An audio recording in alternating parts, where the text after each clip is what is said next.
अस्सलाम वालेकुम dear fellows. अब एक और दफ़ा मुज़ाकरात के लिए इस्लामाबाद का स्टेज सजने को तैयार है और एक और ख़बर आ रही है कि जो ईरान और अमेरिका के दरमियान मुज़ाकरात हैं उनका फ़ेज़ 2 होने जा रहा है और इसको काफ़ी ज़्यादा रिपोर्ट किया जा रहा है। इसको अल जज़ीरा की जानिब से भी रिपोर्ट किया गया है, फिर वाशिंगटन डीसी की जानिब से भी रिपोर्ट किया गया है। तो काफ़ी स्पेकुलेशंस इसके बारे में आ रही हैं। आज जेडी वैंस का जो बयान था उससे भी ये ज़ाहिर होता है कि दोबारा मुज़ाकरात के टेबल पर आना चाह रहे हैं। और क्योंकि अमेरिका इस जंग से अब थक चुका है, डोनाल्ड ट्रंप ने ब्लॉकेड करने की धमकी तो दे दी है कि हम नेवल ब्लॉकेड करेंगे, लेकिन उसके बाद जैसा रिस्पांस आ रहा है और चाइना की जानिब से जो रिस्पांस आया या रशिया की जानिब से आया, क्योंकि उस ब्लॉकेड की से तो आप डायरेक्ट एक्ट ऑफ वॉर कर रहे हैं और वो कर भी आप चाइना के और रशिया के अगेंस्ट कर रहे हैं, जिनकी आप इकॉनमी सीज कर रहे हैं, क्योंकि सारा ऑयल वहाँ से रशिया का गुजरता है और वहाँ से सारा ऑयल चाइना खरीदता है। 90% ईरान का तेल चाइना खरीदता है और चाइना की 90% जो एनर्जी सेक्टर है, जो उनकी दुनिया की जो पांचवी हिस्से की उनकी जो आबादी है 1.5 अरब से भी ज़्यादा, वो उसका सारा इन्हिसार उनके एनर्जी सेक्टर का और उनकी जो इंडस्ट्री है उसका ईरान से आने वाले तेल से होता है। और आप उनको धमकी लगा रहे हैं कि हम नेवल ब्लॉकेड कर देंगे। तो चाइना ने कहा कि हम यूएसए के जो ब्लॉकेड की कोई परवाह नहीं करते, हम कंटिन्यू अपने वॉरशिप्स भेजते रहेंगे और अपने हमारे शिप्स गुजरते रहेंगे, और जहां पर उसको किसी ने रोका तो फिर उसके बाद हम इसके जवाब देंगे। तो यानी चाइना की जानिब से तो मुकम्मल रिजेक्ट किया गया है। इसके साथ साथ डोनाल्ड ट्रंप भी इस वॉर से निकलना चाह रहे हैं। अब एक और रिपोर्ट आई है, जो मुज़ाकरात नाकाम क्यों हुए, तो जो फर्स्ट फेज में जो अब्बास अरगाची साहब हैं उन्होंने भी ट्वीट करके ये बताया है कि हम इंचीज क्लोज थे, एमओयू इस्लामाबाद एमओयू साइन करने के इंचीज तक पहुंच गए थे, और उसके बाद अमेरिका की जानिब से हटदर्मी दिखाई गई।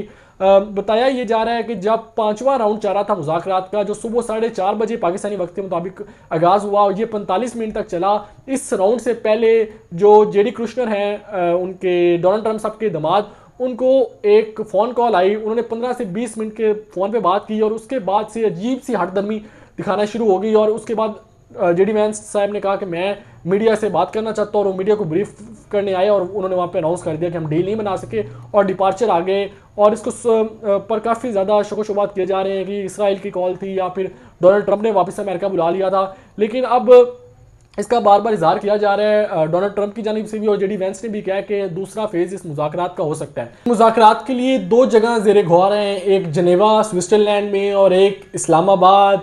लेकिन इस्लामाबाद में ये मुज़ाकरात होने का ज़्यादा इम्कान है, क्योंकि अभी एक स्टेटमेंट भी आई है डोनाल्ड ट्रंप की जानिब से, बड़ी इंटरेस्टिंग स्टेटमेंट आई है, और उन्होंने अपने सहाफ़ियों को इस्लामाबाद रुकने का कह दिया है और कहा है कि हो सकता है 2 दिनों में दोबारा मुज़ाकरात के लिए हम इस्लामाबाद जाएं। इसमें उन्होंने एक जो बड़ी इंपॉर्टेंट लाइन बोली है, उन्होंने कहा कि हम मुज़ाकरात के लिए इस्लामाबाद जाएं। इससे पहले जो डिफरेंट लोग थे और डिफरेंट एनालिस्ट थे और डिफरेंट अखबार थे, वो भी ये बात कह रहे थे कि हो सकता है कि डोनाल्ड ट्रंप खुद भी पाकिस्तान आए, क्योंकि जब डील साइन होगी तो Donald Trump as a president of United State of America उसको साइन करेंगे। लेकिन अब की ये जो स्टेटमेंट है डोनाल्ड ट्रंप की, वो इस बात पे काफ़ी ज़्यादा मोहर लगाती है कि मुज़ाकरात तो होने जा रहे हैं और होने भी इस्लामाबाद में जा रहे हैं। और इसके साथ साथ ज़्यादा इम्कान यही है कि डोनाल्ड ट्रंप या तो अपनी टीम के साथ ही आएंगे या फिर वो बाद में जब मुज़ाकरात मुकम्मल हो जाए तो तब आए। और अब ये जो मुज़ाकरात का दूसरा राउंड है, अगर ये इतनी जल्दी उस 14 दिन वाली डेडलाइन के दौरान ही हो रहा है, तो इट मीन्स के काफ़ी हद तक जो चीज़ें हैं वो तय हो चुकी होंगी। क्योंकि लास्ट टाइम भी जो अब्बास अरगाची ने ट्वीट किया उसके मुताबिक भी उनका कहना था कि हम कुछ इंचीज ही दूर थे, और जेडी वैंस ने भी ये कहा कि बहुत सारी चीज़ों पर ईरान के साथ मामला तय पा गए थे, कुछ चीज़ों पर नहीं थे। तो अब वो जो कुछ चीज़ें नहीं तय पाई थी वो यूनाइटेड स्टेट ऑफ अमेरिका को भी पता होगा और ईरान को भी पता होगा। और जो पाकिस्तान मीडिएशन करवा रहा है, तो पाकिस्तान ने भी दोनों से सेपरेट टॉक्स की होंगी, जिसके बाद अब ये दोबारा से इसका दूसरा राउंड हो रहा है। और इस्लामाबाद में दूसरा राउंड होने में ईरान का भी बहुत बड़ा रोल है, कि ईरान चाहता है कि जो मुज़ाकरात वो इस्लामाबाद में हो, जिसकी एक बड़ी वजह है कि जो ईरानी क़यादत को जो ट्रस्ट है वो पाकिस्तान पर बहुत ज़्यादा है, और पाकिस्तान पर इस वक्त वो ट्रस्ट कर रहे हैं और कर सकते भी हैं, क्योंकि इसके अलावा वो जिनेवा में, कतर में, ओमान में जाकर मुज़ाकरात करने में शायद अपनी आपके लिए सिक्योरिटी थ्रेट्स समझते हैं, इसीलिए वो पाकिस्तान में ही आकर मुज़ाकरात करना चाहते हैं। और जिस तरह पाकिस्तान ने ईरानी डेलीगेशन को लाया था, वो बड़ा ही हैरानकुन था। पाकिस्तान के जो लड़ाका त्यारे थे, जो पाकिस्तान के फाइटर जेट्स थे, वो वेलकम करने गए थे ईरान के डेलीगेशन का। और एक और बड़ी इंटरेस्टिंगली स्टोरी आई थी कि जो अब्बास अरगाची और कालीबाफ हैं वो शायद कुछ दिन पहले ही पाकिस्तान आ चुके थे। सिक्योरिटी रीज़न की बुनियाद पर उनकी एग्जैक्ट अराइवल का टाइम नहीं बताया गया था, वो पाकिस्तान में मौजूद थे।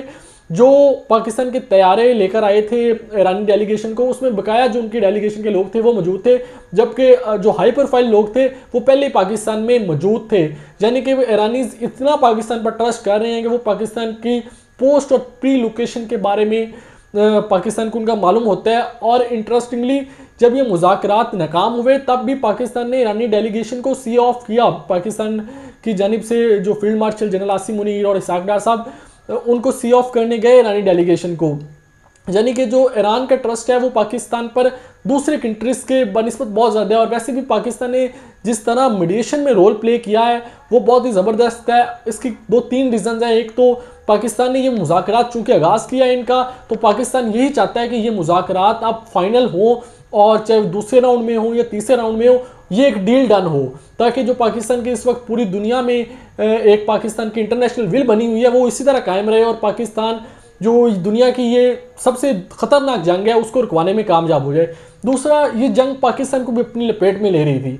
अगरचे हम मिलिट्री वे में डायरेक्ट इन्वॉल्व नहीं हो रहे थे, लेकिन जो हमारा एनर्जी क्राइसिस है उससे हम का खासे दो चार हो रहे थे। और स्पेशली जो डोनाल्ड ट्रंप की ये वाली स्टेटमेंट थी कि हम नेवल ब्लॉकेड कर देंगे, उसके बाद तो पाकिस्तान के लिए काफ़ी ज़्यादा जो ऑयल का मसला पैदा हो सकता था। क्योंकि पहले तो ईरान के थ्रू जब से एयर स्ट्रेट ऑफ हॉर्मज़ बंद हुई है पाकिस्तानी जहाज़ गुजर ही रहे हैं।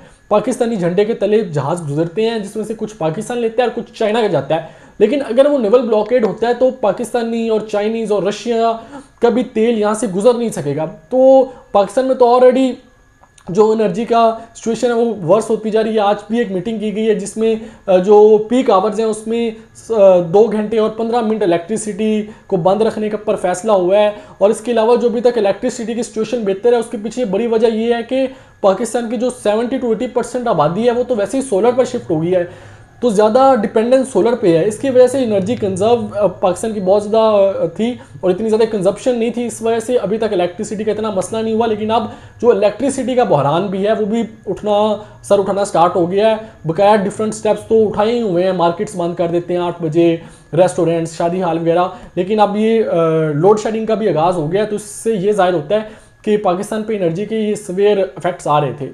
अब ये मुज़ाकरात होने जा रहे हैं, अब कब अराइवल होगा इसकी अभी तक मुकम्मल डिटेल्स तो नहीं आई। लेकिन जुमेरात का एक दिन आया था कि हो सकता है कि जुमेरात को ये मुज़ाकरात का अगला राउंड हो। तो आज मंगल है, 2 दिनों का टाइम है, तो हमारे सामने आइंदा आने वाले 12 से 13 घंटे के अंदर मज़ीद सूरत हाल वाज़ेह हो जाएगी।